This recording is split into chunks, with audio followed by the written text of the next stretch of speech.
193년 봄, 연주의 지평선은 차가운 낯빛으로 가라앉아 있었다. 임성의 성벽 위에서 장패는 서쪽을 응시했다. 그곳에는 원술과 공손찬, 그리고 도겸이 촘촘히 짜놓은 원소와 조조 포위망의 마지막 매듭이 보이고 있었다. 장패는 옆에 선 창희에게 가볍게 술잔을 건넸다. 조조라는 자, 운이 좋아 연주를 가로챘을 뿐이다.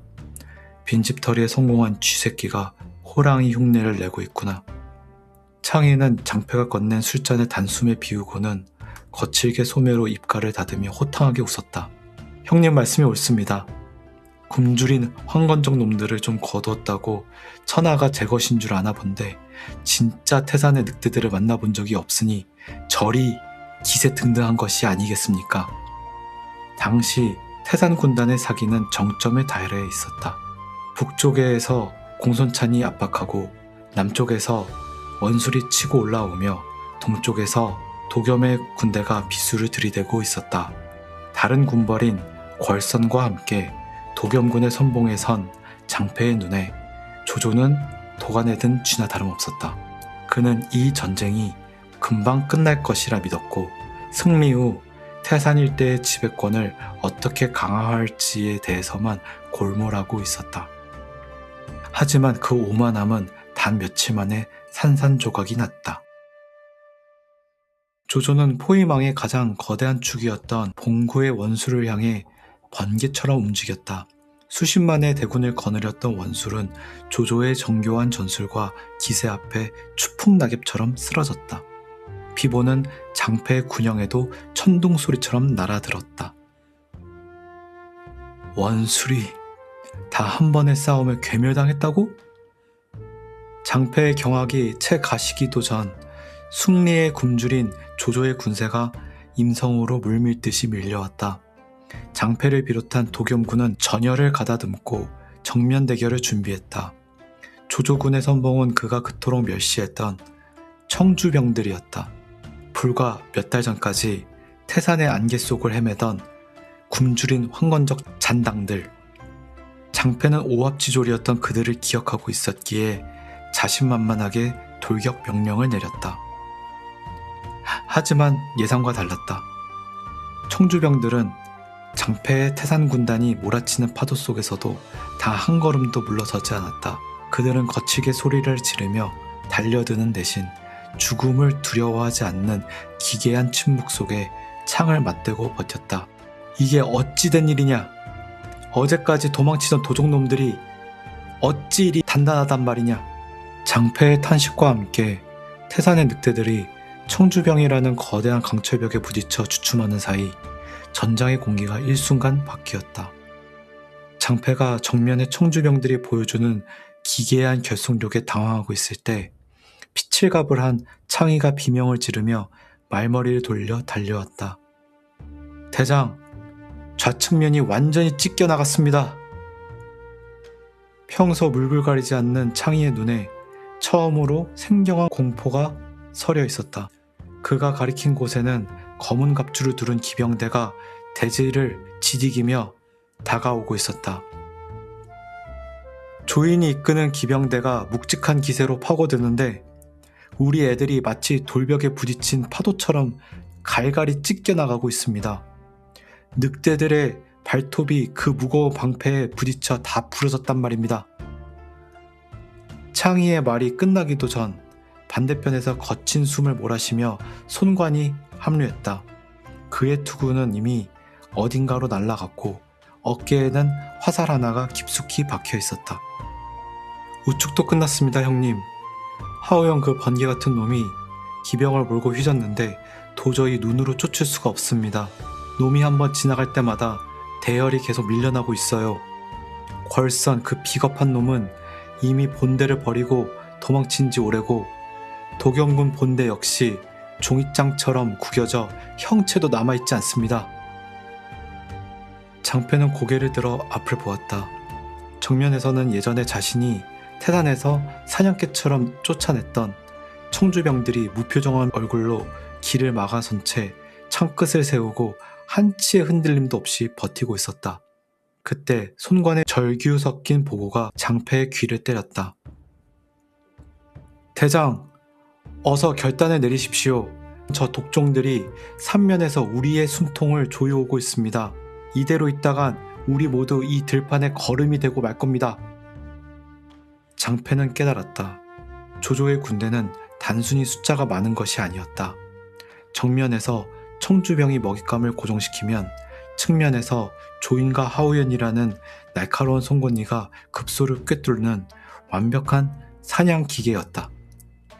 생애 처음으로 느껴보는 압도적인 무력에 장패는 피묻은 고삐를 움켜쥐며 서주를 향해 말머리를 돌릴 수밖에 없었다. 그것은 태산을 호령하던 늑대의 긍지가 처참히 꺾이고 진정한 포식자를 향한 원초적인 공포가 영혼 깊숙이 낙인 찍힌 생애 첫 참패였다.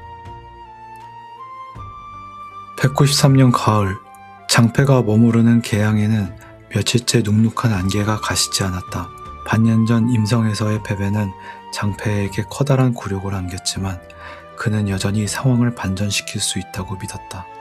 비록 조조가 강하긴 하나 서주를 넘보기에는 무리가 있을 거란 낙관적인 계산이 있었기 때문이다. 그때 서주의 치소 다면에서 도겸의 밀사가 도착했다.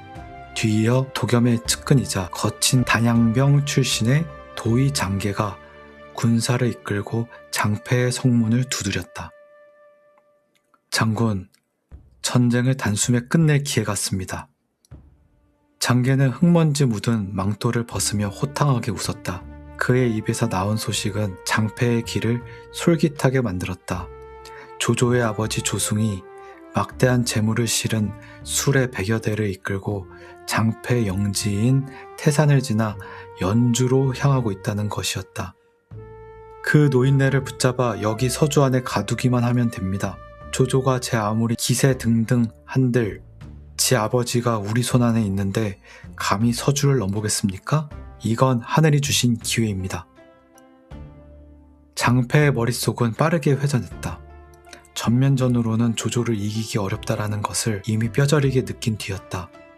만약 피 한 방울 흘리지 않고 조승을 인질로 잡아 조조와 협상을 맺을 수만 있다면 그것은 서주를 구하는 최고의 묘수가 될 터였다. 인질이라. 그래, 조조의 발목을 잡긴 그만한 게 없겠지. 장패는 속으로 쾌재를 불렀다. 연주에서의 처참한 패배 이후 줄곧 가슴을 짓누르던 압박감이 단번에 씻겨 내려가는 기분이었다. 조조라는 거대한 폭풍을 멈출 수 있는 가장 확실하고도 유일한 열쇠가 제 발로 굴러 들어온 셈이었다. 장패는 이 기막힌 우연에 감사하며 무력이 아닌 지략으로 평화를 가져올 자신의 선택에 대해 안도의 한숨을 내쉬었다. 다만 그는 장계의 눈 속에 번뜩이는 탐욕을 보지 못했다. 혹은 보고서도 대수롭지 않게 여겼다. 장패에게 장계는 그저 도겸의 명을 수행하는 거친 군인일 뿐이었다. 그는 이때 장계가 감히 도겸의 명을 어기고 돌발 행동을 저지를 거라고는 상상조차 하지 않았다. 장패는 탁자 위에 태산산맥의 상세 지도를 펼쳤다. 지금 조승 일행은 마차가 무거워 이동이 느릴 것이다. 이 지도를 봐라. 태산군 화연과 비연 사이 안개가 깊어 방향을 잡기 힘든 비좁은 계곡로가 있다. 여기서 기다리면 그들을 안전하게 가로챌 수 있을 것이다. 장패의 손가락이 지도의 한 지점을 짚었다. 그는 자신이 가르쳐준 그 길이 서주의 명운을 바꿀 구원의 길이라고 굳게 믿었다. 피비린내 나는 전장이 아니라 이 지도 위에 작은 선 하나로 조조라는 괴물을 굴복시킬 수 있다는 사실에 그는 깊은 해방감을 느꼈다. 계양의 성체에 쏟아지는 가을비는 차가웠다. 하지만 장패는 임성에서의 패배 이후 처음으로 달콤한 숙면을 준비했다. 조승만 손에 넣으면 조조의 기세도 꺾이겠지. 그는 안도의 미소를 지으며 눈을 감았다. 무심코 듣는 빗소리가 훗날 서주의 비명이 될 줄은 몰랐다. 10수년 전 법을 어기고 아버지를 구했던 청년 장패의 의기는 어느덧 효율과 이득만을 따지는 군벌의 논리에 가려져 있었다. 조조라는 괴물의 영혼을 건드린 대가가 무엇인지 장패는 오판하고 있었다. 화연의 숲속에서 장개의 칼날이 번뜩이던 순간 장패는 스르르 잠속으로 침잠했다. 그의 인생 마지막 평온이었다. 내일 아침 안개와 함께 찾아올 피비린내를 그는 짐작조차 하지 못했다. 사수가 시체로 막히기 전 그가 누린 마지막 무지였다.